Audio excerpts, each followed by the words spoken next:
আপনি এখন মারা গেলে মানুষ আপনার মোবাইলে চেক করে দেখবে এটাতে গান আছে, সিনেমা আছে। গান সিনেমা মোবাইল থেকে ডিলিট করে দেন, তওবা করেন। পৃথিবী সাক্ষী হয়ে যাবে যে এই ছেলেটা মারা গেছে, ওর মোবাইল তো সিনেমা আছে, ওর মোবাইলে নাটক আছে, মানুষ সাক্ষী হয়ে যাবে আপনার গুনাহের। মোবাইল থেকে আপনি গান ডিলিট করে দেন, নাটক ডিলিট করে দেন। বন্ধুরা চাপ দিয়ে আমারে ফেসবুক খোলাইছিল, আমারে ফেসবুকে ইসলামী লেখালেখি করতাম। কিছুদিন পর বুঝতে পারলাম এখানে সময়ের লেখালেখি যদিও আমি করি, মানসিক যুদ্ধে লিপ্ত হইতে হয় ফেসবুকে। মানুষ পক্ষে লেখে, বিপক্ষে লেখে।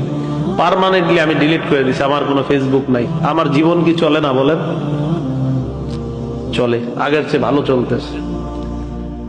আমি যুবক ভাই যারা